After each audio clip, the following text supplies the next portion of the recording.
مریخ کی اس دوشیزہ کے حالات جس نے رسول ہونے کا دعویٰ کیا ہوا تھا۔ اس میدان میں مردوں اور عورتوں کا ایک ہجوم تھا۔ ان کے درمیان ایک عورت تھی۔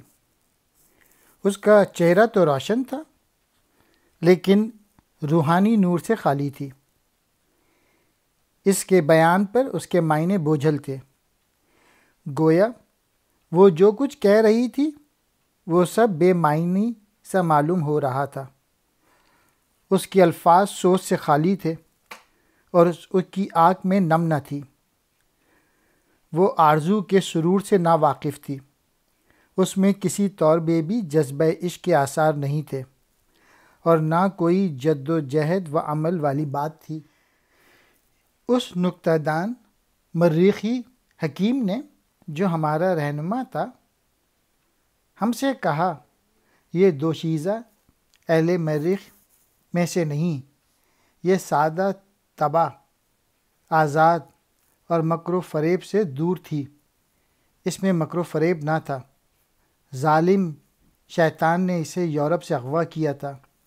اس خبیث شیطان نے نبوت کے معاملے میں اسے پختہ کر دیا اور پھر اسے یہاں مریخ میں لا ڈالا، یہاں چھوڑ دیا۔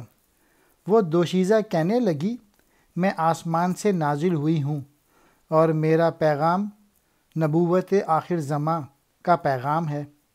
میں نے دیکھا کہ وہ مرد اور عورت کے مقام کے بارے میں بات کر رہی ہے اور بدن کے راز خوب کھول کر بیان کر رہی ہے۔ مریخ کی نبیہ کا واس۔ اے عورتوں، اے ماؤں اور بہنوں، یہ دلبروں کی سی زندگی آخر کب تک گزارو گی؟ گویا معشوقوں کی طرح کب تک صنف نازک بنی رہو گی؟ دلبری دنیا میں مظلومی ہے۔ دلبری محکومی اور محرومی کا نام ہے۔ مطلب یہ ہے کہ مردوں کی بیوی یا محبوبہ بن کر سراسر مردوں کے ظلم برداشت کرنا اور اپنے حقوق سے محروم ہونا ہے۔ مرد تو دراصل ہمارا شکار بن کر ہمیں اپنا شکار بناتا ہے۔ وہ تو تیرے گرد اس لیے پھرتا ہے کہ تجھے وہ عشق کا فریب دے کر اپنا غلام یا قیدی بنا دے۔ ماں بننے سے ماؤں کا چہرہ زرد ہو جاتا ہے۔ شوہروں کے بغیر آزادی کتنی اچھی ہے۔ گویا جب تو اس کی بیوی بنے گی تو تجھے بچہ جننا پڑے گا اور اس کی پرورش کرنی پڑے گی۔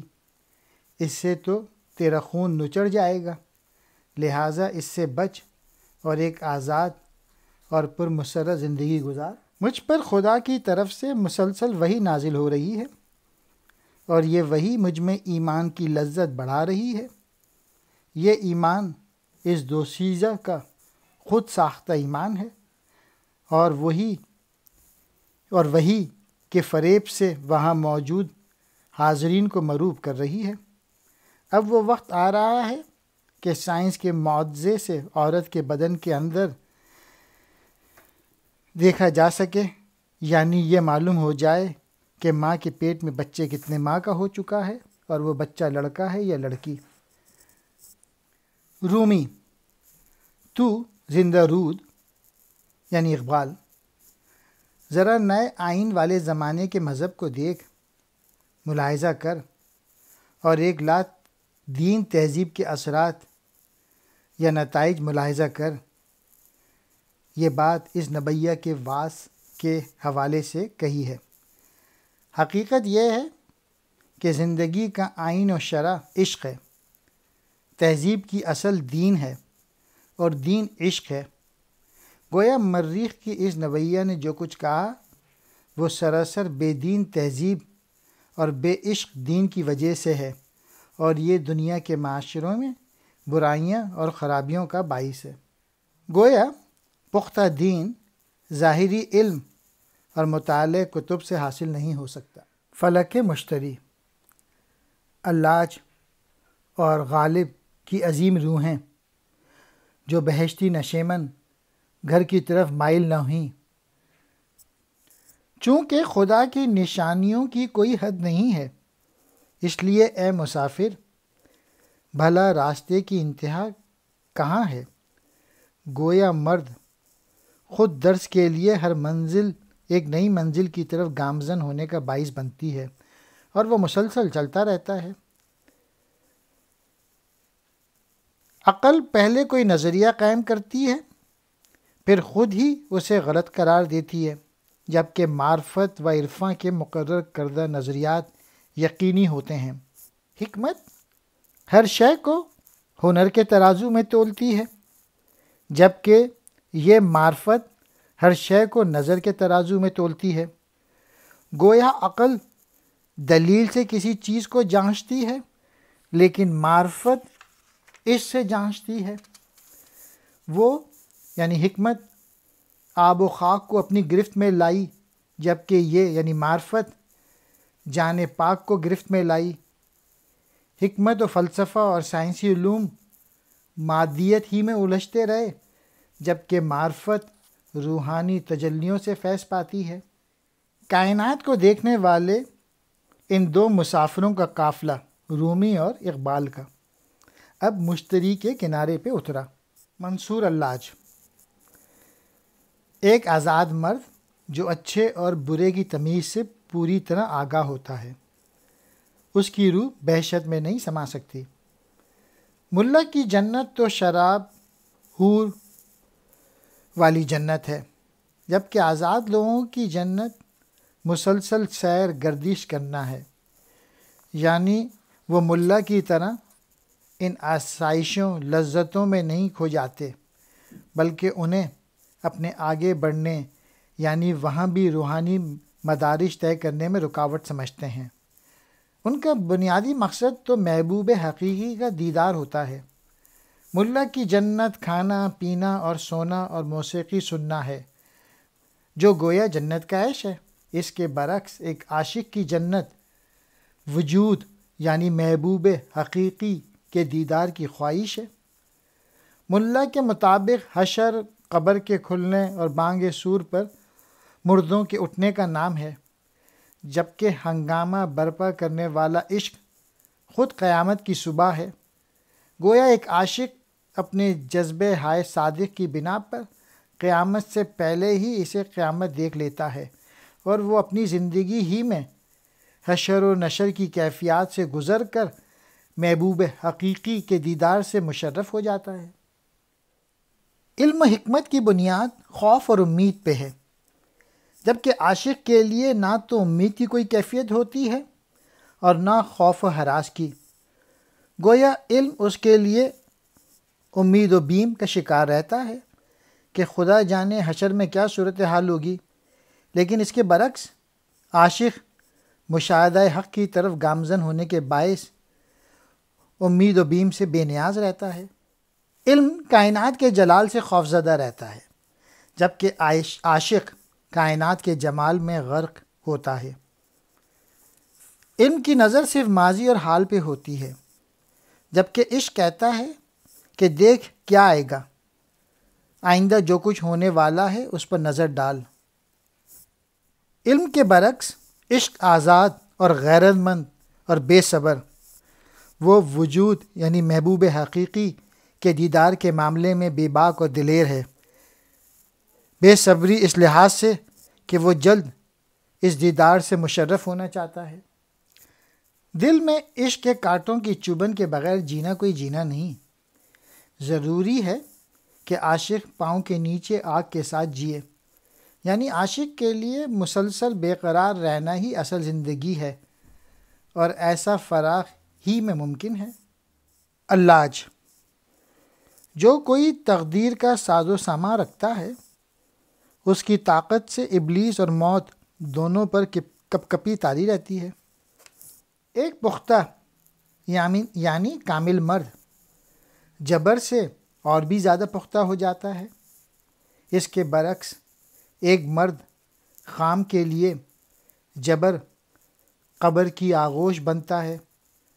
تقدیر پر ایمان کامل رکھنے والا باہمت اور دلیر انسان ہے، اور جب وہ عملی طور پر اس ایمان و یقین کا مظاہرہ کرتا ہے تو اس میں اور کمال و پختگی آ جاتی ہے۔ اس کے برعکس تقدیر الہی پر ایمان نہ رکھنے والا کبھی حق کے لیے نبر آزما نہ ہوگا، اور یوں وہ موت سے بھی ڈرتا رہے گا اور شیطان کے فریب میں بھی پھنس کر اپنی زندگی بیکار کر لے گا۔ حضرت خالد رضی اللہ تعالیٰ عنہ کا جبر ایک دنیا کو تہ و بالا کر دیتا ہے، جبکہ ہمارا جبر خود ہماری جڑ اور بنیاد اکھیڑ ڈالتا ہے۔ چونکہ حضرت خالد بن ولید رضی اللہ تعالیٰ عنہ کا تقدیر کامل ایمان تھا، اس لیے انہوں نے موت سے بے خوف ہو کر اسلام کے لیے بڑے مارکے مارے اور دشمنوں کو زیر کیا۔ اس کے برعکس ایک عام آدمی موت سے ڈرتا ہے اور یوں وہ کوئی ایسا مارکا نہیں مار سکتا۔ اس طرح اس کی زندگی ایک بیمار اور بے مقصد ہو کے رہ جاتی ہے۔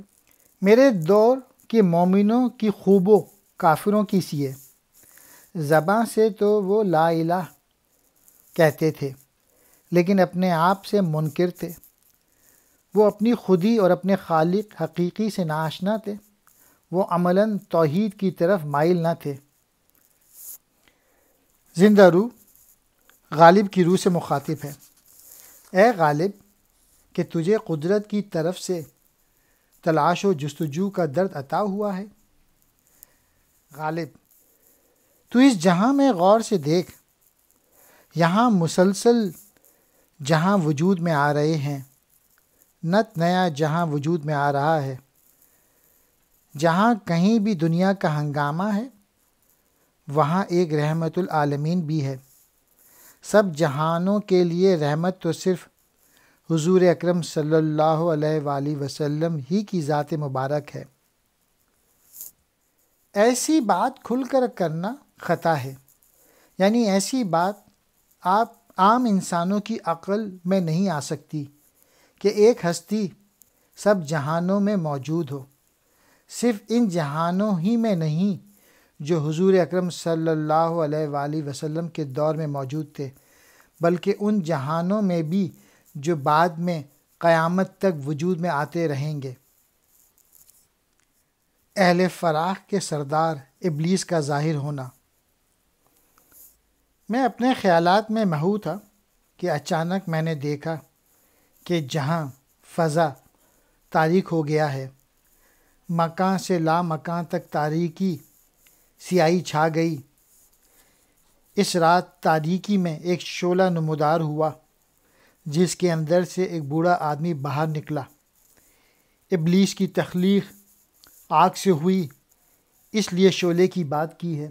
اسے دیکھ کر رومی کہنے لگے، یہ اہل فراق کا سردار ابلیس ہے، جو سر تپا سوز ہے اور جس کے پیالے دل میں خون بھرا ہوا ہے، سراپا سوز اس بنا پہ کہ وہ آگ سے بنایا گیا ہے۔ یہ ایک ایسا بوڑھا ہے جو نہ ہنسنے والا ہے اور کم باتیں کرنے والا، یعنی کم گو۔ اس کی آنکھیں آدمی کے جسم میں جان کو دیکھنے والی ہیں۔ وہ رند بھی ہے، ملا بھی ہے، فلسفی و خرقہ پوش بھی ہے۔ عمل میں وہ سخت ریاضت کرنے والا زاہدوں کی مانند ہے، یعنی وہ ان سب کی سرشتوں سے آگاہ ہے اور انہیں بہکانے میں ماہر ہے۔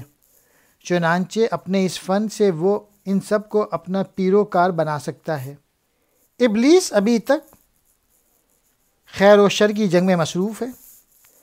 اس نے سینکڑوں پیغمبر دیکھے، لیکن ابھی تک وہ کافر کا کافر ہی ہے، یعنی پیغمبروں کی صورت میں انسانی عظمت تو بلند مرتبے سے آگاہ ہوتے ہوئے بھی وہ انسان کو بدی کی طرف لے جانے اور نیکی سے روکنے میں لگا ہوا ہے۔ گویا وہ خدا کے حکم سے سرتابی کی رو میں بہتا چلا جا رہا ہے اور اس پر اسے کوئی شرمندگی نہیں ہے۔ اگر میں آدم کو گمراہ نہ کرتا تو وہ بھی فرشتوں کی طرح خیر ہی خیر ہوتا، جس کے باعث دنیا اس رونق سے محروم رہتی جو آج اس خیر و شر کی باہمی ٹکرار کے نتیجے میں پیدا ہو رہی ہے۔ اگر میں یہ کہتا ہوں کہ خدا نہیں ہے تو یہ میری حماقت ہوگی، اس لیے کہ اس ذات کو دیکھنے کے بعد یہ نہیں کہا جا سکتا کہ وہ نہیں ہے۔ اے میرے غم گسار، تو مجھ سے بیگانہ ہو کر زندگی گزار، یعنی خود میں ایسی ہمت و دلیری پیدا کر کہ میرے بہکانے پر بھی تو میرا مقابلہ کر اور بدی سے بچ۔ جب تک تو میرا شکار بنا رہے گا، میرا تیر کش میں تیر رہیں گے۔ جب تک تو کم ہمتی کے باعث میری پیروی کرتا رہے گا، تجھے میں گمراہ کرتا رہوں گا۔ لہٰذا تو بلند ہمت بن جا اور مجھ سے بچ کر رہ۔ جرمن فلسفی نیچے کا مقام۔ ہر جگہ موت زندگی کا پیغام لاتی ہے۔ وہ شخص ایک مبارک انسان ہے جسے یہ علم ہے کہ موت کیا ہے، یعنی اسے خبر ہے کہ موت آخرت کی زندگی کا وقفہ ہے۔ اگرچہ زندگی فانی ہے لیکن اسے بقا کی خواہش رہتی ہے، اور یہ بقا جد و جہد و عمل ہی سے ممکن ہے۔ ہماری دنیا کے سال مہینے ہیں جبکہ وہاں ایک پل ہے۔ یہاں کے سال میں تو 12 ماہ ہیں لیکن وہاں کا سال محض ایک پل ہے۔ وقت کی تیز رفتاری کے باعث ہماری دنیا کا زیادہ اس جہاں کا کم ہے۔ گویا ہر جہاں کے اپنے زمانے، اپنے وقت وغیرہ ہیں۔ ہماری دنیا کی سرحد پر ایک مرد تھا جو درد بھری صدائیں بلند کر رہا تھا۔ اس کی نگاہیں عقابوں سے بھی زیادہ تیز تھی۔ اس کا چہرہ اس کے سوزے جگر کا گواہ تھا۔ وہ بڑی دور تک دیکھنے والا تھا اور اس کا چہرہ اس کے باطنی سوز کا پتہ دے رہا تھا، یعنی وہ صاحب سوز ہے۔ نہ تو جبرائیل، نہ فردوس، نہ کوئی حور۔ یہ مٹی کا پتلا انسان ہی ہے جو ایک آرزومند جان کے باعث سلگ رہا ہے۔ گویا آرزومندی یا صاحب آرزو ہونا صرف انسان کی فطرت ہے، اور اس کی آرزو کے باعث درد مندی میں اس کا کوئی شریک یا اس جیسا نہیں ہے۔ میں نے یعنی اقبال نے رومی سے پوچھا، یہ دیوانہ کون ہے؟ انہوں نے کہا، یہ جرمن دانشمند نیچے ہے۔ اہل یورپ اسے دیوانہ سمجھتے ہیں۔ رومی کہنے لگے، اس کا مقام ان دو جہانوں کے مابین ہے۔ اس کی بانسری میں وہی پرانا نغمہ ہے۔ نیچے ایک فلسفی تھا لیکن اس پر مجذوبی کی حالت طاری ہو گئی تھی، چنانچہ وہ ان دو حالتوں کے درمیان زندگی بسر کر رہا تھا۔ نیچے نے، جسے سولی پر نہیں لٹکایا گیا، ایک مرتبہ پھر وہی پرانی بات نئے انداز میں کہی، یعنی ان الحق کی بات۔ گویا وہ بھی منصور اللہ کی طرح انا کی بات کرتا ہے، لیکن اس کے مطابق وہ انا قلب و روح سے بیگانہ ہے۔ نیچے کی باتیں بے باک اور اس کے افکار عظیم ہیں۔ اہل مغرب اس کی گفتگو کی تلوار سے دو ٹکڑے ہیں۔ گویا اس نے اپنی باتوں یعنی افکار و نظریات سے عیسائی تہذیب و ثقافت کا حلیہ بگاڑ کر رکھ دیا۔ اس کے ساتھی اس کے جذبے کو نہ پا سکے، نہ سمجھ سکے۔ انہوں نے اس مجذوب انسان کو دیوانہ سمجھ لیا اور دیوانہ کہا۔ نیچے کی حالت قابل افسوس ہے جو افرنگ یورپ جرمنی میں پیدا ہوا، چونکہ یورپ کے عقلمند سوز و جذبے کی کیفیت سے محروم تھے۔ انہوں نے اسے پاگل قرار دے دیا، اس کا علاج شروع کرا دیا۔ گویا اس لحاظ سے نیچے بدقسمت ٹھہرا۔ وہ نیچے ایک ایسا علاش تھا جو اپنے شہر میں بھی اجنبی تھا۔ عیسائیوں کے مذہبی پیشواؤں سے تو اس کی جان بچ گئی، لیکن طبیبوں نے اسے مار ڈالا۔ نیچے ایک ایسا عاشق تھا جو اپنی آہوں میں کھو چکا تھا اور ایک سالک تھا جو اپنے راستے ہی میں گم ہو گیا تھا، یعنی منزل تک نہ پہنچ سکا۔ اس کی مستی نے ہر شیشے کو توڑ ڈالا۔ وہ خدا سے تو بے تعلق ہوا ہی تھا، اپنے آپ سے بھی بے تعلق ہو گیا، خود سے بیگانہ ہو گیا۔ اگر اس کے جذبوں کو کوئی سمجھنے والا ہوتا تو اس کی یہ بے تعلقی کی حالت نہ ہوتی۔ نیچے جس چیز کی تلاش میں ہے وہ تو کبریا کا مقام ہے، جو مقام عقل و حکمت سے ماروا ہے، پھر وہ اسے کیوں کر پا سکتا ہے؟ دل کے اندر سینکڑوں قسم کے خیالات پیدا ہوتے ہیں، لیکن ہر خیال ایک دوسرے سے الگ ہوتا ہے۔ کوئی خیال تو آسمان تک پہنچتا ہے اور کوئی نہیں پہنچتا۔ کوئی یہی نہیں کہتا وہ خیال جو آسمان تک پہنچتا ہے اس کے دائیں طرف آسمان تک نہ پہنچنے والا خیال ہے۔ گویا دل کے خیالات کی رنگا رنگی حیران کن ہے۔ قصر شرف النساء میں یعنی اقبال زندہ رود نے رومی سے پوچھا کہ خالص لال سے بنا ہوا یہ کاشانہ کس کا ہے؟ یعنی اس کی چمک دمک کے سامنے سورج کی روشنی بھی کچھ نہیں ہے۔ یہ مقام، یہ منزل اور یہ بلند محل جس کے دروازے پر حوریں بھی ادب و احترام سے کھڑی ہیں، کس کا ہے؟ مولانا روم نے جواب دیا، یہ شرف النساء کا کاشانہ ہے، جس کی چھت کا پرندہ فرشتوں سے ہم کلام ہے۔ گویا یہ بہت بلند و پاک محل ہے۔ ہمارے سمندر نے اس قسم کا موتی پیدا نہیں کیا، کسی ماں نے ایسی بیٹی کو جنم نہیں دیا، ہندوستان کے مسلمانوں میں ایسی پاک فطرت اور اللہ مست لڑکی پیدا نہیں ہوئی۔ وہ شرف النساء سراپا ذوق و شوق اور درد و داغ تھی، عشق حقیقی کے جذبوں سے سرشار تھی۔ وہ پنجاب کے حاکم صوبے دار کی چشم و چراغ بیٹی تھی۔ وہ عبدالصمد کے خاندان کا فروغ تھی۔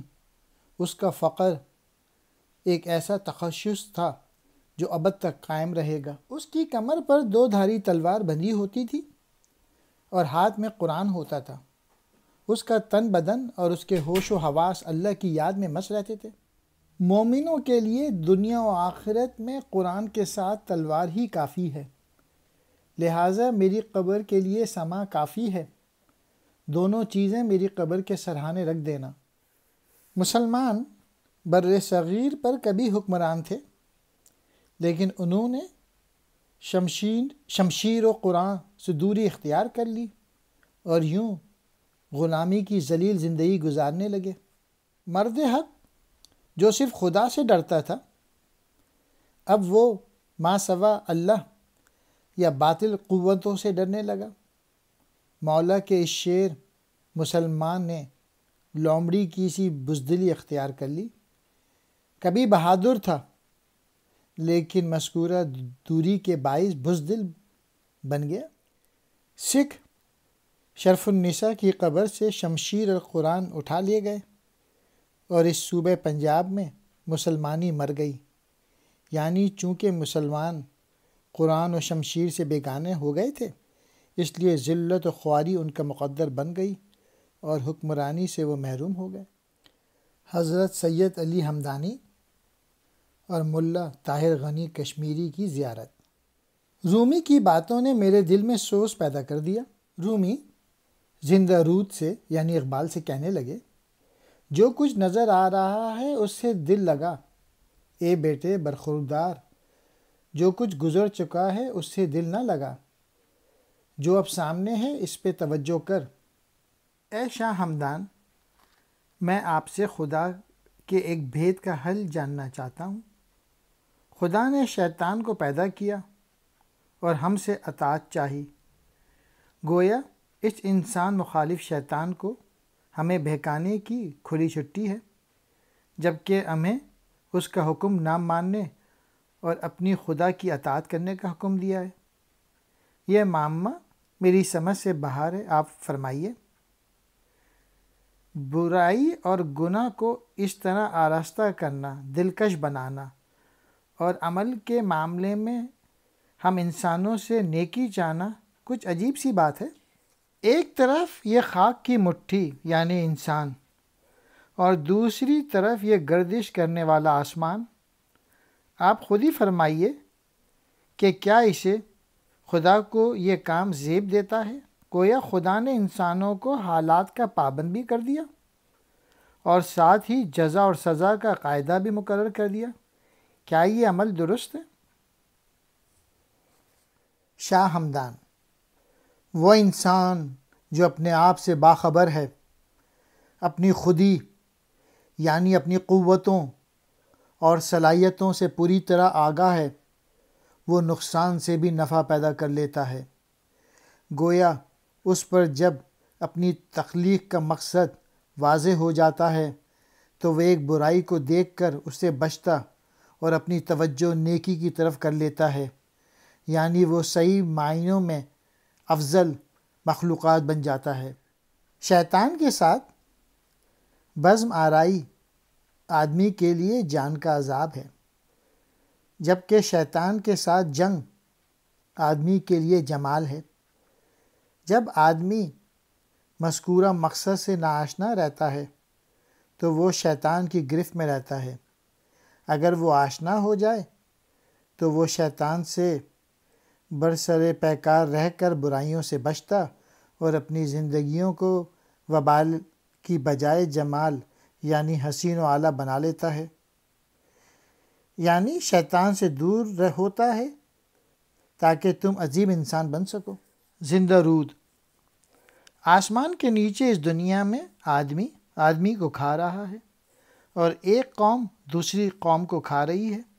آدمی کا دشمن بنا ہوا ہے اور طاقتور قوم جس کی لاٹھی اس کی بحث پہ عمل کرتے ہوئے کمزور قوم یا قوموں کو لوٹتی کھسوٹتی ہے اور یوں اپنی برتری اور خوشحالی کا ساماں کرتی ہے۔ کشمیری قوم ایک باریک بین، بہت سوجھ بوجھ والی، دانشمند اور خوش شکل افراد کی قوم ہے۔ دنیا میں اس کی ہنرمندی ایک دلیل ہے۔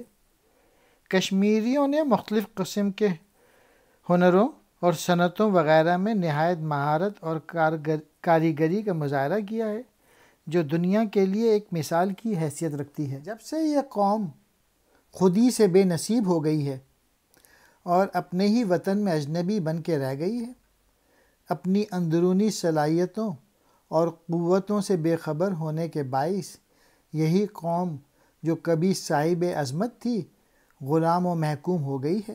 غلامی کے باعث اس کے جذبے مر گئے، ختم ہو گئے ہیں اور اس کی طاق کے اندر آگ یعنی شراب بجھ گئی ہے۔ شاہ ہمدان: اے بیٹے برخودار زندہ رود، میں تجھے ایک رمز کی بات بتاتا ہوں، اور وہ یہ ہے کہ جسم سراسر مٹی ہے جبکہ جان ایک قیمتی موتی ہے۔ روحی سے بدن کی قدر و قیمت ہے۔ روح کی خاطر بدن کو پگھلا دینا چاہیے، پاک اور خاک میں تمیز کرنی چاہیے۔ جس نے معرفت حاصل کر لی اور اپنی خودی کی شناخت سے خود کو مضبوط و مستحکم کر لیا، اس نے حیات جاویدانی پالی۔ جو اس سے محروم رہا یا جس نے خودی کو نہ پہچانا، وہ زندگی میں بھی چلتی پھرتی لاش ہی رہے گا۔